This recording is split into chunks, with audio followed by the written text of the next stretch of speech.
Oh my gosh, is this a Tiergarten episode? Welcome in, my friend, mein Franz? I don't even know anymore.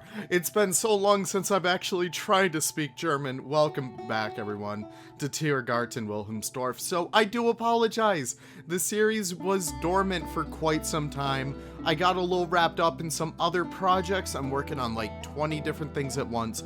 But listen, I will make sure that we finish the zoo. I had a lot of fun with it at first, and we will be sure to rekindle that love for it once more.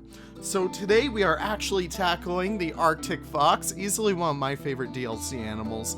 And it's going to be based off of Roald Dahl's fantastic Mr. Fox book.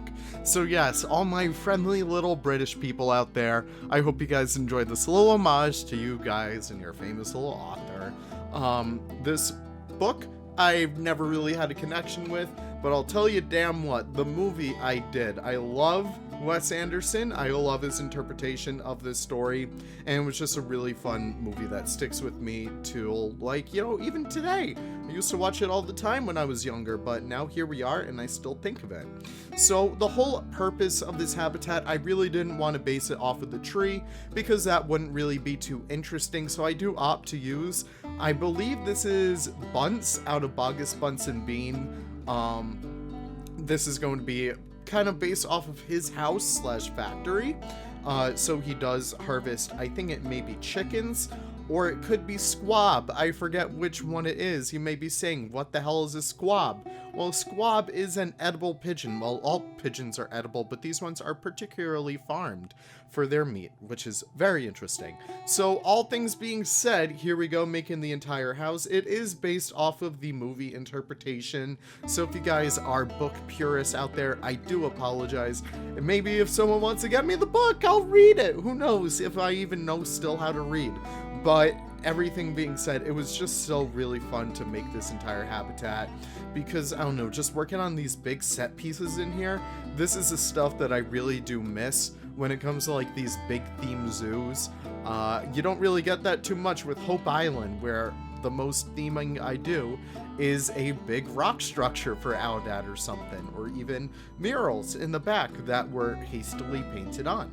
I don't know, it's just a really fun experience to go through all of that, but it's still so fun to pop back in here and honestly let the imagination flow when it comes to making these very in-depth buildings and the like. So one of my main problems over here, I did not put the Arctic foxes down first and foremost. So because of that, the habitat turned out to be, guess what? Way too big. So eventually, I think it's in this speed build, you will see me go over and shrink it down a lot. We actually plop up all the fence and we push it back a good 4 meters, I want to say, just to give the foxes a little bit less room and the guests more ability to see the foxes wherever they may be in the habitat, because as you can see right here, it's kind of huge.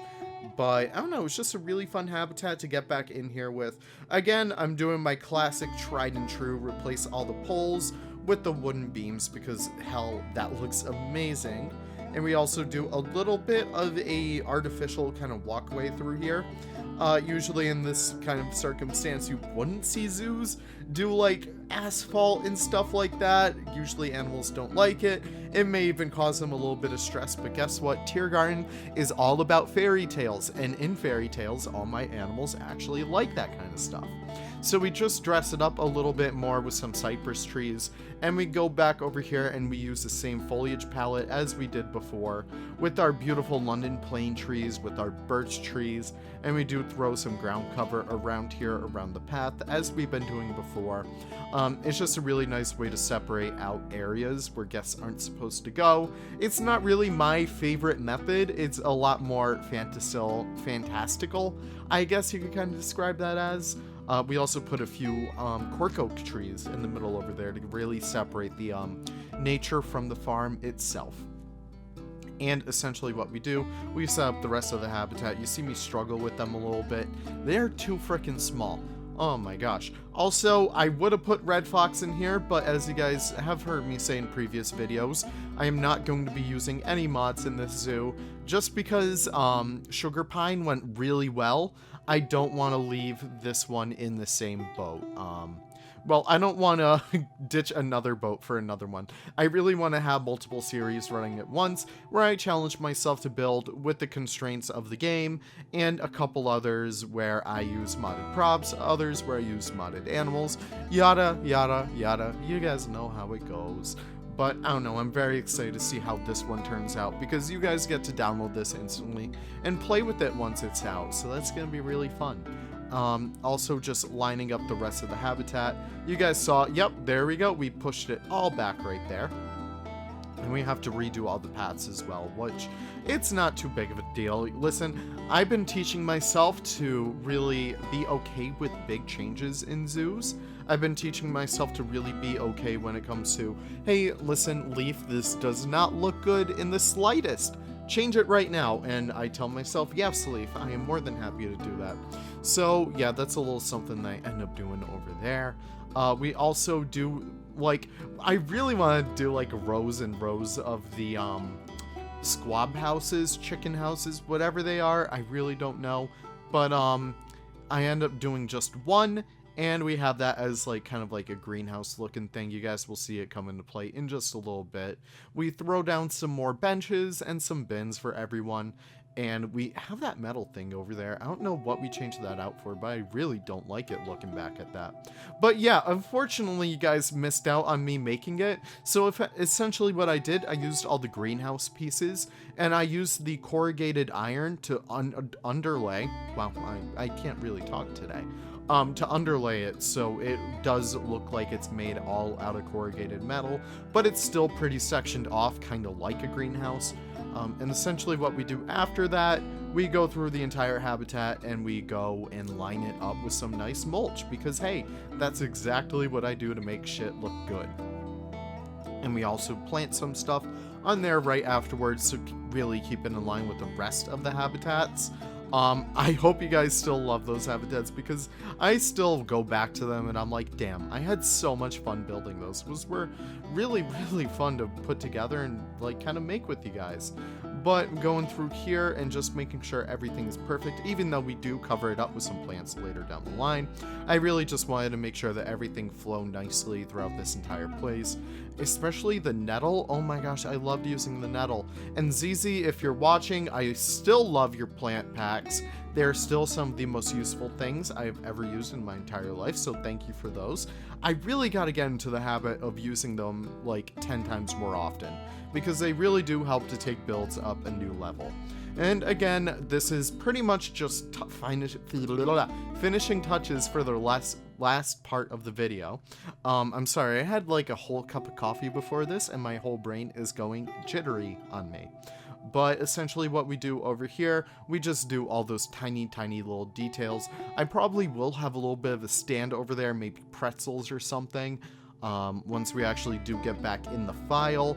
Right now, I just want to take a little bit of a break from this, because I really wasn't the most inspired for this habitat. That is a little bit of a problem when it comes to juggling so many series at once.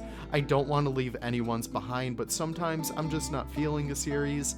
And, you know, I know, Harry, listen, I see you in the comments down below. I really did want to bring this back for you, buddy, and for everyone who really did enjoy this series to start with. I really wanted to bring it back for me, too, because it was really fun.